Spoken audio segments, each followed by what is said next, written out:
કળિયુગમાં સંબંધોને શર્મસાર કરતી ઘટનાથી સભ્ય સમાજમાં ખળભળાટ મચી ગયો છે.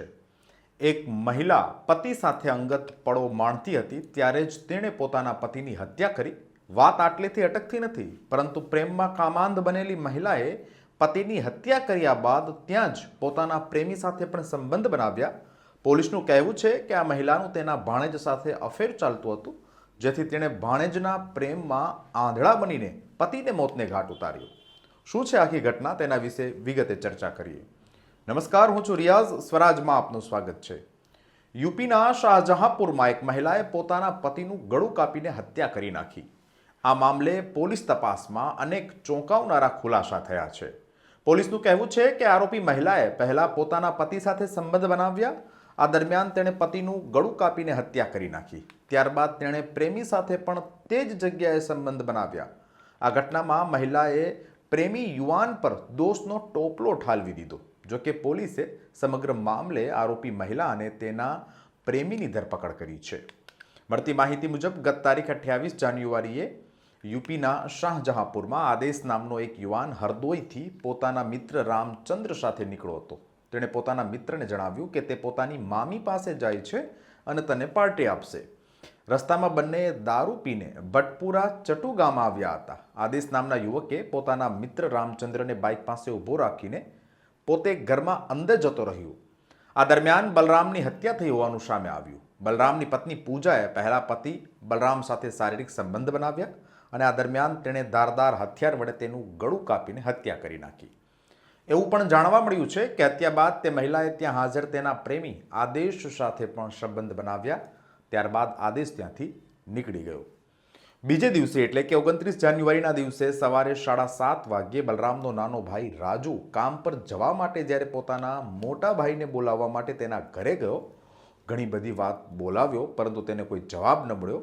જ્યારે તે ઘરમાં ગયો અને અંદર જોયું તો તેને બલરામની લાશ પડેલી દેખાણી. તેની બાજુમાં જ તેની પત્ની પણ સૂતી હોવાનું સામે આવ્યું. જો કે ત્યારબાદ પોલીસને જાણ કરવામાં આવી. ઘટના સ્થળે પહોંચેલી પોલીસે મામલાની ગંભીરતા પારખીને મૃતક બલરામના 7 વર્ષના પુત્રને પૂછ્યું તો બાળકે જણાવ્યું કે મારા પિતા રાડો પાડતા હતા. તે અંગે માતાને જ્યારે પૂછવામાં આવ્યું તો તેણીએ જણાવ્યું કે તેને ઇન્જેક્શન લગાવી રહી છે. બાળકની વાત સાંભળીને પોલીસને આરોપી પત્ની પર શંકા જતા તેણે મહિલાની કડક પૂછપરછ હાથ ધરી, જેમાં આરોપી પૂજાએ ગુનો કબૂલ્યો. પોલીસ તપાસમાં એ પણ જાણવા મળ્યું કે આરોપી પત્ની પૂજાના તેના ભાણેજ સાથે અનૈતિક પ્રેમ સંબંધ હતા. પતિની હત્યા કર્યા પછી આરોપી મહિલાએ પોતાનો મોબાઈલ ફોન પણ તોડી નાખ્યો, જેથી પોલીસને કોઈ પુરાવા હાથ ન લાગે. આરોપી પત્ની પૂજા અને તેના મૃતક પતિ બલરામના 10 વર્ષ પહેલા લગ્ન થયા હતા. સંતાનમાં એક દીકરો છે. 1 વર્ષ પહેલા પૂજા અને તેના ભાણેજની લવ સ્ટોરી શરૂ થઈ હતી, જે ધીમે ધીમે એટલી આગળ વધી કે પતિ બલરામની હત્યાના કાવતરા સુધી પહોંચી ગઈ. એ કાવતરાને અંજામ આપ્યો. સમગ્ર મામલે પોલીસે આરોપી પત્ની પૂજા અને તેના પ્રેમી આદેશ અને તેને મદદગારી કરનાર તેના મિત્ર રામચંદ્રની ધરપકડ કરી છે. હાલ સમગ્ર કેસની તપાસ ચાલી રહી છે. મહત્વનું છે કે પોલીસે વિવિધ ટીમ બનાવીને હત્યા કેસની તપાસ શરૂ કરી.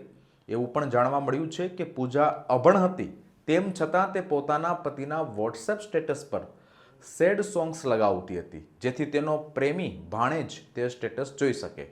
આ સાથે જ આરોપી પત્ની પૂજા ઇન્સ્ટાગ્રામ પર સેડ રીલ્સ અપલોડ કરાવતી હતી પોતાના પતિ પાસે, અને આ બધું પેલો પ્રેમી જુએ અને પછી ધીમે ધીમે પ્રેમમાં એટલા આગળ વધ્યા કે છેવટે તેમણે પ્રેમમાં અંધ બનીને પોતાના જ પતિની હત્યા કરી નાખી. જો કે પાપ ક્યારેક તો છાપરે ચડીને પોકારે છે. ઠીક તેવી જ રીતે આદેશ અને પૂજાનો આ કામાંધ પ્રેમ પણ આખરે બહાર આવ્યો, એનો ભાંડો ફૂટ્યો અને બલરામની હત્યા પરથી પડદો ઉચકાયો. આ વિડીયો ગમે તો લાઈક કરો, શેર કરો અને સ્વરાજ ચેનલ અચૂકથી સબસ્ક્રાઈબ કરો. ધન્યવાદ.